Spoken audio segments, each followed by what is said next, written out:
মাৰ্ঘেৰিটাৰ FRU চিকিৎসালয়ত আশাকৰ্মী কাৰ্যালয়ৰ কক্ষ মুকলি। কৰ্মৰত আশাকৰ্মীসকলৰ সুবিধা হোৱাকৈ মাৰ্ঘেৰিটাৰ FRU চিকিৎসালয়ত আজি এটি কাৰ্যালয় কক্ষ মুকলি কৰা হয়।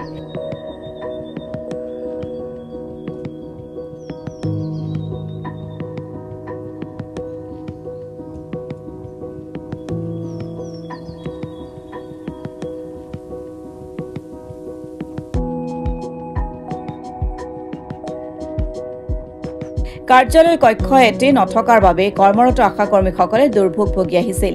আশাকৰ্মীসকলৰ এই অসুবিধাৰ বিষয়ে জানিব পাৰি মাৰ্ঘেৰিটাৰ বিধায়ক ভাস্কৰ শৰ্মাই কাৰ্যালয় কক্ষ এটি পুনৰ নিৰ্মাণ কৰি দিয়ে। বিধায়ক ভাস্কৰ শৰ্মাৰ হৈ কাৰ্যালয় কক্ষটি শুভ উদ্বোধন কৰে বিধায়ক প্ৰতিনিধি জ্যোতিষ ৰায়ে। উক্ত কাৰ্যসূচীত চিকিৎসালয়খনৰ চিকিৎসক নাৰ্ছকে ধৰি বিভিন্ন বিভাগৰ কৰ্মচাৰীসকলৰ লগতে শতাধিক আশাকৰ্মী উপস্থিত থাকে।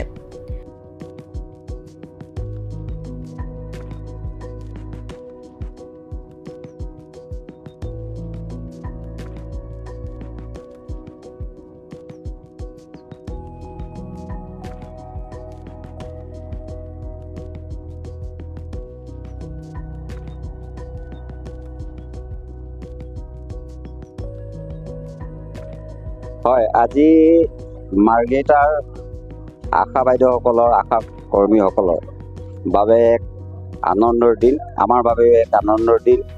তেখেতসকলে যথেষ্ট কষ্টৰ মাজেৰে ৰাইজৰ সেৱা কৰি গৈ আছে আৰু বিভিন্ন সময়ত তেখেতে ৰোগীসকলক যেতিয়া FRUখনত এই চিকিৎসালয়খনত লৈ আহে, কিছুমান কাগজ পত্ৰ তেখেতসকলে ফৰ্ম ফিলাপবিলাক কৰিবলগীয়া হয়, লিখিবলগীয়া হয়।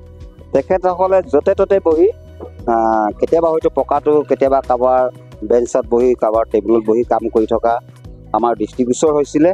আৰু সেইমতে আশাকৰ্মীসকলেও আমাৰ সন্মানীয় বিধায়ক মাৰ্ঘেৰিটাৰ শ্ৰীযুত ভাস্কৰ শৰ্মা ডাঙৰীয়াকো তেখেতসকলে অনুৰোধ কৰিছিলে যে আমাক এটা কাৰ্যালয় আপোনালোকে সুব্যৱস্থা কৰি দিব লাগে।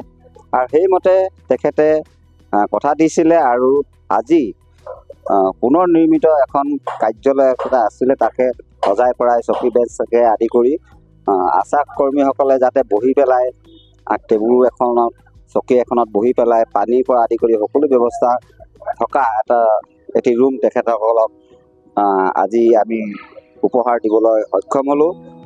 আৰু এই অভাৰজনেই সেই কাৰ্যালয়টি শুভ উদ্বোধন কৰিলোঁ। লগতে ইয়াৰ যিখিনি আশাকৰ্মী আছিলে, ইয়াৰ চিকিৎসক, নাৰ্ছৰ পৰা আদি কৰি সকলোকে মই আন্তৰিক ধন্যবাদ জনাইছোঁ। আৰু আগন্তুক দিনত আশা ৰাখিছোঁ যাতে আশাকৰ্মীসকলে জনসাধাৰণৰ ৰাইজৰ হকে যিখিনি তেওঁলোকৰ দায়িত্ব, সেই দায়িত্বখিনি সুচাৰুৰূপে পালন কৰিব। কিন্তু এই চেগতে মই এটি কথা কওঁ যে মাৰ্ঘেৰিটা FRUখনত বিভিন্ন সময়ত অভাৱ অভিযোগবিলাক আমি বিভিন্ন মাধ্যমত গম পাওঁ, শুনিবলৈ পাওঁ। কথা হ'ল, আমি যিমান পাৰোঁ মাৰ্ঘেৰিটাৰ সন্মানীয় বিধায়ক ডাঙৰীয়াই নিজৰ প্ৰচেষ্টাত চৰকাৰৰ লগত যুঁজি, আপোনালোকে দেখিছে ওচৰতে এটি সুন্দৰ ডাঙৰ এখন অসামৰিক চিকিৎসালয় মহকুমা পৰ্যায়ৰ পৰাই নিৰ্মাণ হৈ আছে। অতি সোনকালে সেইটো চিকিৎসালয়খন উদ্বোধন হ'ব আৰু তেখেতে অহৰহ প্ৰচেষ্টা চলাই আছে চিকিৎসালয়খনৰ উন্নত কৰিবৰ কাৰণে। আজি অলপ দিনৰ আগতে এই চিকিৎসালয়খনৰ কিছুমান ৰুমত পানী পৰিছিলে, ক'ৰবাত কিবা অসুবিধা হৈছিলে, বিল্ডিংটো বহুত পুৰণা হৈ গ'ল। তেখেতে নিজৰ ব্যক্তিগত পুঁজিৰ পৰা প্ৰায় 25 পৰা 30 লাখ টকা খৰচা কৰি এতিয়াও বৰ্তমান ইয়াত কাম চলি আছে। এইখিনি তেখেতে কৰিছে এইকাৰণে যে ৰাইজে যাতে একো অসুবিধা নাপায়, সুবিধা যাতে হয়। তাৰ লগতে আৰু এটা কথা মই সমূহ ৰাইজক, এই চিকিৎসালয়খনত অহা ৰাইজক এতিয়া আহ্বান জনাওঁ, কোনোবা ডক্তৰ, কোনোবা চিকিৎসক, নাৰ্ছ আদিকে কৰি ঘৰৰ পৰা পানৰ পিকটো হস্পিটেললৈ নাহে যে ইয়াত আহি পেলাই লেট্ৰিন বাথৰুমত ৱালে চলে আমি পিকাওঁ, পানী বটলটো ইয়ালৈ লৈ নাহে। ইয়াত যিসকলে আহে, ৰোগীসকল বা ৰোগীৰ এটেণ্ডেঞ্চসকল আহে, ইয়াত যিসকল ৰাইজ আহে, তেওঁলোকে যাতে চিকিৎসালয়খনক নিজৰ ঘৰৰ বুলি ভাবি এই চাফ চিকুণৰ ক্ষেত্ৰত কিছু আমাক সহায় সহযোগিতা আগবঢ়াওঁ বুলি আমি আশা ৰাখিছোঁ। লুকুৱা মেলা আদি কৰি, লেতেৰা পেতেৰা আদি কৰি সেইখিনি যাতে নকৰে, তাৰ বাবে মই সেই ৰোগীৰ লগত অহা যিখিনি এটেণ্ডেঞ্চ তেওঁলোকক অনুৰোধ জনাইছোঁ। লগত আমাৰ ইয়াত আৰু এটা শুভবাৰ্তা আছে। আমাৰ ইয়াত আগতে এজনীয়া বা দুজনীয়া পুলিচ আছিলে, আৰক্ষী বাহিনীয়ে নিৰাপত্তা দিশটো চোৱা চিতা কৰিছিলে। কিন্তু ইয়াত পুলিচ পেট্ৰল এটা বিভাগে ইয়াত দিয়া হৈছে। তাৰ কাৰণে মই সন্মানীয় বিধায়ক, তিনিচুকীয়া জিলাৰ উপায়ুক্ত মহোদয়, তিনিচুকীয়া জিলাৰ SP ডাঙৰীয়াকো ধন্যবাদ জনাইছোঁ।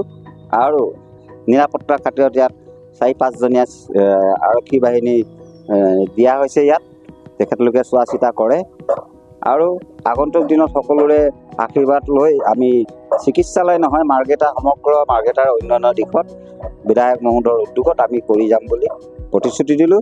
ধন্যবাদ। হয়, আমি সৰ্বপ্ৰথমে মাৰ্ঘেৰিটা সমষ্টিৰ বিধায়কদেৱক ধন্যবাদ জ্ঞাপন কৰিব লাগিব। কাৰণ অসম চৰকাৰে যদিও আমাৰ আশাসকলৰ বাবে এটি গৃহ দিছিলে, কিন্তু পৰ্যায়ক্ৰমে গৃহটো একেবাৰে বিলুপ্ত ঘটিলে বুলি ক'ব লাগিব। আৰু শেষত আমাৰ বিধায়কে আমাৰ দুখ দুৰ্গতিৰ কথা চিন্তা কৰি তেখেতে আমাক অস্থায়ীভাৱে হ'লেও এটা কাৰ্যালয় আমাক দিলে, আমাৰ বাবে অৰ্পণ কৰিলে। আমি অতিকে আনন্দিত, কাৰণ আশাসকল যেতিয়া ইয়াত কিবা কামৰ কাৰণে অহা হয়, তেতিয়া মানে বহিবৰ কাৰণে এডোখৰ জেগাৰ অভাৱ, এটোপা পানীৰ অভাৱ, মানে এখন ফেনৰ অভাৱ, এনেকুৱা নিচিনা হয়। এতিয়া যেতিয়া বিধায়কে সেই দুৰৱস্থাখিনিৰ প্ৰতি লক্ষ্য ৰাখি তেখেতে আমাক অস্থায়ী হিচাপে হ'লেও এটা কাৰ্যালয় যেতিয়া নেকি দিলে, আমি তেখেতক এই কাৰ্যালয়টো পোৱাৰ বাবে আমি তেখেতলৈ অতিকে আনন্দিত হৈ ধন্যবাদ জ্ঞাপন কৰিছোঁ। লগতে অনাগত দিনত আমাৰ এটা দাবী আছে তেখেতলৈ, যে আমাৰ কেটেটেং ব্লক PHC 303গৰাকী আশাকৰ্মী আছে।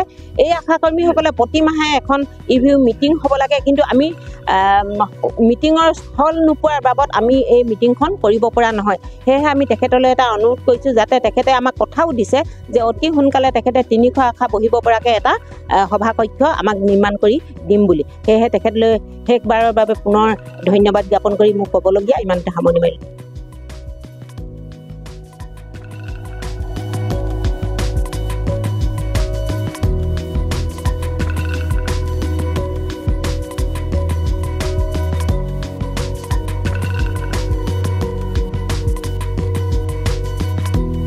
মাৰ্ঘেৰিটাৰ পৰা অৰুণ ভূঞা ৰিপৰ্ট, অসম টুডে।